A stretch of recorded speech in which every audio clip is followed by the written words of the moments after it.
कभी उसने सोचा भी नहीं था कि इस खौफनाक हालात में उसे एक छोटी सी उम्मीद की किरण मिलेगी।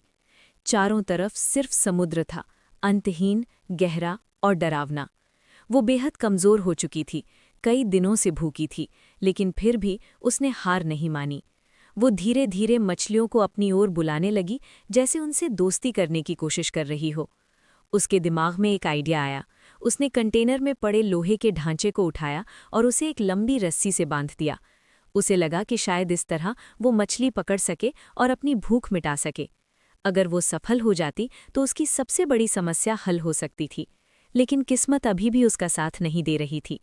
काफ़ी कोशिशों के बाद भी वो एक भी मछली नहीं पकड़ पाई। अब उसकी हालत और ख़राब होती जा रही थी।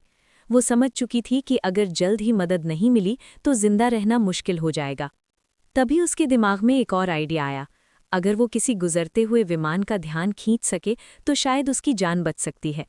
वो जल्दी जल्दी आईना ढूंढती है और सूरज की रोशनी को रिफ्लेक्ट करके सिग्नल देने लगती है, लेकिन घबराहट के कारण उसका हाथ कांप रहा था। और तभी उसकी जांघ का घाव फिर से दर्द करने लगा। घाव पहले से ज्यादा गंभीर हो चुका था, लेकिन उसने हार नहीं मानी। उसने बची हुई शराब उठाई और उसे घाव पर डाल दिया। दर्द इतना भयानक था कि उसकी आंखों से आंसू निकल पड़े, लेकिन वो जानती थी अगर उसने इसे साफ नहीं किया तो इन्फेक्शन हो सकता है। थोड़ी देर बाद वो चुपचाप बैठ गई और बिना पलक झपकाए मछली के फंसने का इंतजार करने लगी। समय धीरे धीरे बीतता गया और कई दिनों की भूख के बाद आखिरकार उसे पहला निवाला मिला। उसके चेहरे पर हल्की सी मुस्कान आई, लेकिन ये खुशी ज्यादा देर तक नहीं रही। वो बार बार कागज पर मदद के लिए संदेश लिखती रही, लेकिन चारों तरफ सिर्फ पानी था, कोई इंसान नहीं। इसी बीच कंटेनर के अंदर पानी का स्तर धीरे धीरे बढ़ने लगा और अब वो लगभग ऊपर तक पहुंच चुका था। स्थिति बेहद खतरनाक हो चुकी थी। तब उसने एक फैसला लिया। उसने कंटेनर के अंदर जो भी सामान था उससे एक छोटा सा तैरता हुआ बेड़ा बनाया और अपने बच्चे को उसमें बिठा दिया। वो अपनी पूरी ताकत लगा रही थी ताकि कंटेनर जल्दी न डूबे, लेकिन हालात और ख़राब होते जा रहे थे। अब उसके पास एक ही रास्ता था। उसने कांपते हाथों से रस्सी उठाई और उसे काटने का फैसला किया।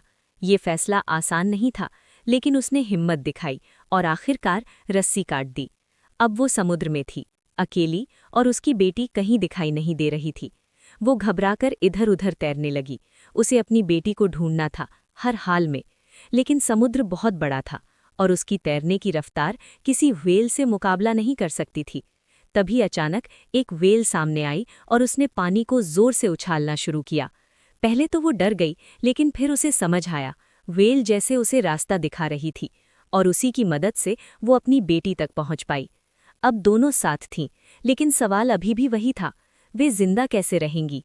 समुद्र अभी खत्म नहीं हुआ था, लेकिन शायद जमीन अब ज्यादा दूर नहीं थी।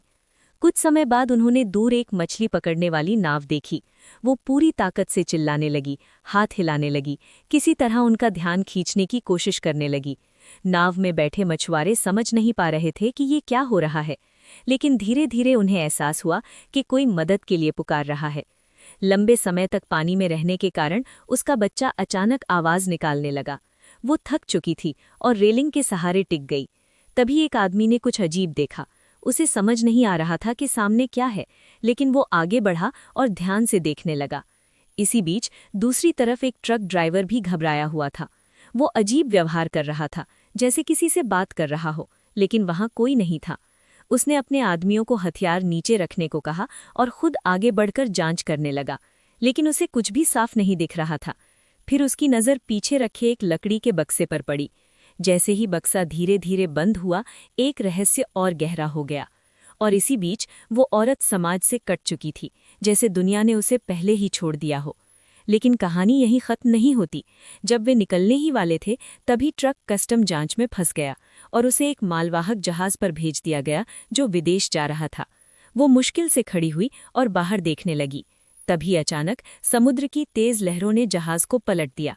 सब कुछ बिखर गया और वो फिर से उसी डरावनी स्थिति में फंस गई।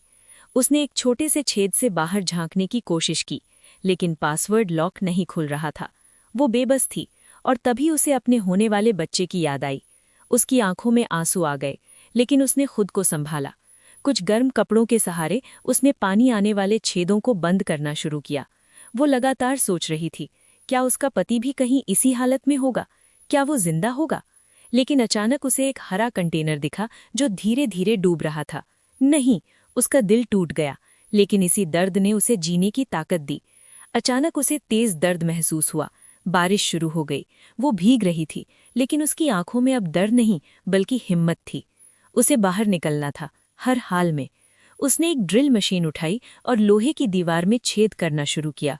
वो थक चुकी थी, लेकिन रुकी नहीं।